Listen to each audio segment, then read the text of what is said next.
Chapter 6 test review, Algebra 2B. Identify the domain, how far left and right. Range, how low and how high. Intercept, they're basically talking about the y-intercept, asymptote. So, this is our B, which is clearly less than 1. This is our A. So, it doesn't say to graph it, but I'm going to get a little picture going here.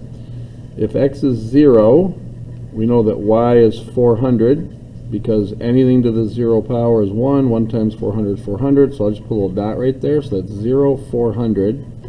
We know this is b is less than 1, so it's going to be exponential decay, which looks like this, which is supposed to be a parent function. Now we can talk about everything. Domain, how far left does this go? And don't get trapped into this upward arrow. Domain is left, so it's going to go to negative infinity forever, and it's going to go to the right forever. You can just see it.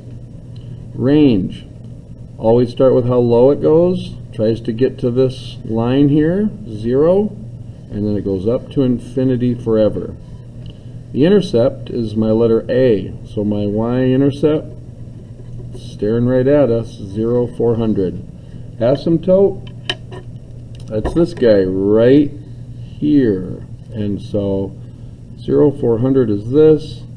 Our asymptote is y equals 0. Do not just say 0, because I don't know if you mean x equals 0 or y equals 0, so give it its actual name.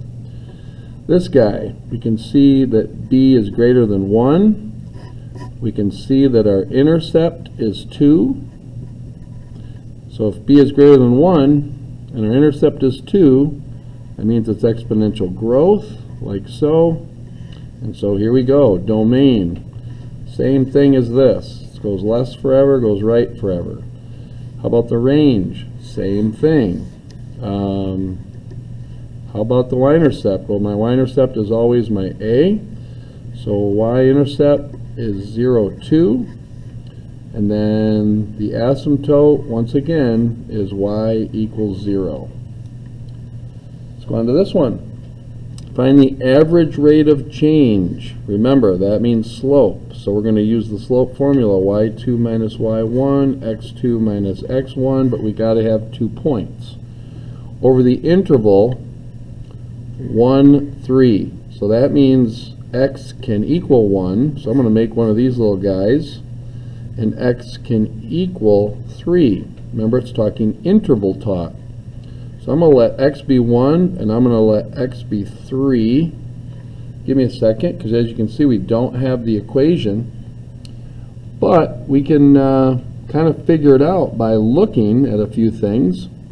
You can see here we go 3, 1, 2, 3, 4. And if we go out 1, it's 1, 1. So with that information, it's a little bit tricky, but we can find the average rate of change over the interval 1 to 3. So they're just saying 1, 1 is our first point, and 3, 4 is our second point. And now we're going to plug it in. So y sub 2 is 4, y sub 1 is 1. X sub 2 is 3, x sub 1 is 1. So I get 3 over 2. So that is the rate of change over this interval, basically from here to here. If we drew a straight line, probably didn't even need this, because we could have went rise, 3, run, 2, done. But there are a couple methods for you. Number 3.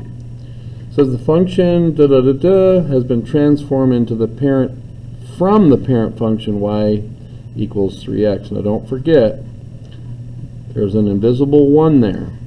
So what transformations from the parent function? So this is our parent function. Notice they've multiplied the 1 by 5, so that's a vertical stretch by 5. Hopefully you guys are good at that. You had a whole first trimester of it. This is the same, so really the only change is that, and that'd be down 1. Let me pause this a second. Alright, so we got an investing problem. Seth invests $1,400. That's what goes here, your initial investment. That's actually A. 1 plus this, which is 0.018, just move the decimal 2 places, to the t power, and it says for 6 years. So really, this boils down to, can you plug this in your calculator? So let's do it. 1.018 raised to the 6th power. Oops, I'm not showing you. And then times 1400. So we get approximately $1,558, and we'll call it 17 cents. We'll round that a little bit. Next one is the same kind of sorta. You buy a car, it's $25,000, and that's the initial value, but it's depreciating, which means it's going down, which means we're going to subtract the rate 18% per year. So that right there, the decimals here, we're going to subtract 0.18, and then how much will the car be worth after 3 years? So once again, I'm going to go 1 minus 0.18. There's my answer, but I'm going to take that and raise it to the 3rd power, PEMDAS, and then multiply that by 25,000. $13,784.20. Isn't that crazy? After 3 years, you lose that much of its value. All right, number 6. It says Jenny invests $2,500 in an account that pays 2.4% annually. That means one time per year, which means we can use that formula. So, oh, wait a minute. I should keep reading. The interest is compounded quarterly. So that doesn't mean one time a year. It means 4 times a year, which means we need to twist this formula up, and we need to use this guy, which is 1 plus r over n to the nt. So this represents the number of times per year, which is going to be 4 times. So initial investment, $2,500, 1 plus this, which is 0.024, 4 times a year, and that's 4. And then the question is after 6 years, so that's time. So work out this in my calculator, 0.024 divided by 4, PEMDAS. So I know this is 1.006 to the 24th power. I almost made that 4.6. It's the little things that get us. So 1.006 raised to the 24th power, and I got to multiply that by 2,500, and we get approximately $2,885, and we'll call it 97 cents. So she made about 385 bucks. Not bad. Okay, number 7, little twist. She invests $2,500. That goes for here. And how much will Jenny have? It's saying find this. So here we go. We're just going to, what's the amount after time of a $2,500 investment? And we're just going to leave that E there. And the rate is right here, 0.024. And after 6 years. This sort of problem was on your quiz. Hopefully you remember it. There's a little letter E right there. So I'm going to take care of this first. And I'm going to go 6 times 0.024. And I now know that I can go to my E button, second E. I'm going to raise that to the 0.144 power. And now I'm going to multiply that by 2,500. And I get approximately 28,721. Next question. The function diddle-da-da has been transformed from the parent function of this. Now they're not asking us to graph it, so we can just go with our basics. This is A. There's an invisible 1 there that's B, C, and D. Going backwards, that's just up 8. This, we know from previous graphs, is just going to be right 4. The 7 is a vertical stretch by 7, and that little negative has its own thing. It flips or reflects over the x-axis. And that's all they wanted. Number 9. If an equation is given in exponential form, write it in logarithmic form. Let's take a little look. Log, little b for base, big A for answer, big E for exponent. That's your general rule there. So I'm going to turn this into a logarithm because it's an exponential. So log log. What's my base? 4. What's my exponent? 3. Remember, I go from here to here to here. My answer is 64. This just says 4 cubed is 64 a different way. How about here? Same thing. Log. What's my base? It's a 10. I don't even have to put it there, but I'm gonna. And then what's my exponent? 2. What's my answer? 100. That's just where stuff goes. This says 10 squared is 100. And if it's multiple choice and you've got this is fine too, because if there's nothing here, it's an implied 10. So you don't have to put it there, but you can. Now we're going to start here, go here to there. So 6 cubed is 216. We did it. There's an invisible e here because of the lateral log or natural log. So we go there to there to there and be done. You're not supposed to find anything, you're just supposed to twist it up. This one says evaluate, which means find the missing piece. Well, this means 8 to some power is going to give us negative 64. Now, hopefully you've just memorized that can never be negative, but if we think about it, 8 to some power is negative 64. There's just no x that you could plug in there. No negative x, no positive x, 0, nope. This is no solution. Can't have that. What about this one? Start here, go there, go there. 3 to the x power equals 81. Some of you like to just use common sense and you just bang it out. 3 times 3 is 9, times 3 is 27, times 3 is 81, so I know x is 4. Others of you, you like my common bases, happy places, so I can turn that into 3 to the 4th power. These disappear, so x is 4. Don't care which method you take. This says find the equation of the inverse of each function. Well, this is a step 1, step 2 sort of thing. First of all, we know that this is y equals 8 to the x minus 2. And so that's step 1. That's really, we didn't do anything. Now we're actually introducing the inverse, because to find the inverse of each function, we've switched the x's and the y's, and now we have to solve for y.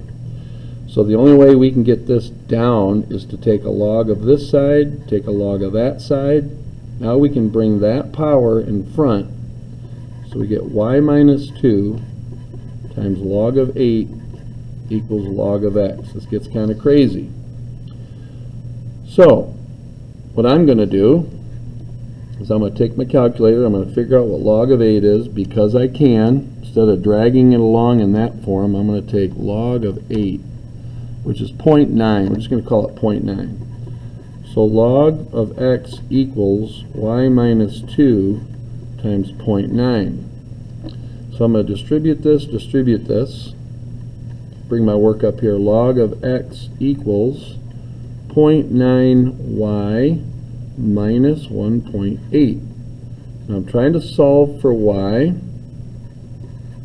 So I'm going to add this to both sides. I'm going to flip this around. 0.9y equals 1.8 plus log of x. Now I'm going to divide by 0.9, divide by 0.9, divide by 0.9. So I get y is 2 plus log of x over 0.9. It's kind of crazy, but now this is actually equal to the inverse. We finally found it. And that's kind of a crazy looking answer. But there she is. Next one, a little different.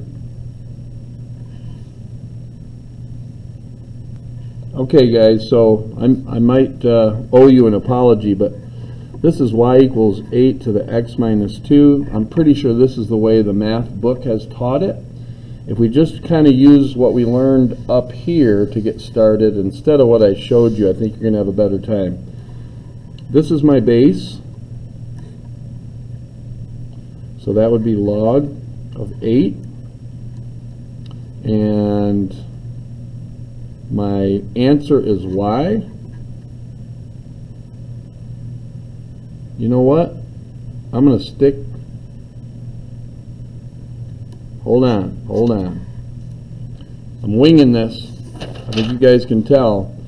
But if I go from here and then I switch things and I get x is 8 to the y minus 2. Remember, our goal is to find the inverse, which means switch the x's and then solve for y. If I turn this thing into an a logarithmic equation, I get log base answer exponent, and then if I add 2 and add 2, I think this is what they want. It's a lot easier. Log base 8x plus 2, and then go like this. And we did it. All right. So yeah, that makes way more sense. I think you can disregard this craziness. So I apologize. Use that second explanation for sure. And let's go ahead and apply that to letter B so I don't confuse you. But remember, guys, there's a 10 here. So this really says, step number 1, I'll just show my work here now that I've lost all your trust. 10 to the y power equals x minus 4. That's step 1. Just write what it says. Now we're going to introduce the inverse. We're going to switch like this. See, now I'm going down the same path I was going down before. All right. So what we're going to do, 10 to the y equals x minus 4. I like that start. And now we're going to play the switcheroo game. I was going back to this technique. I don't think we're supposed to show you that right now, but so I'm going to switcheroo 10 to the x equals, I'm doing the same thing, y minus 4, and then I just solved for y. I don't know why, I just had a mental breakdown. Flip this around, y equals 4 plus 10 to the x power, but don't leave your answer right there. Leave it right there. All right, show me some grace in this space. Yeah, drop the ball a little bit there, but I'm not redoing this video. So that's part 1 of this video. Sorry that it ended in such a disastrous sort of form. See me if you have questions.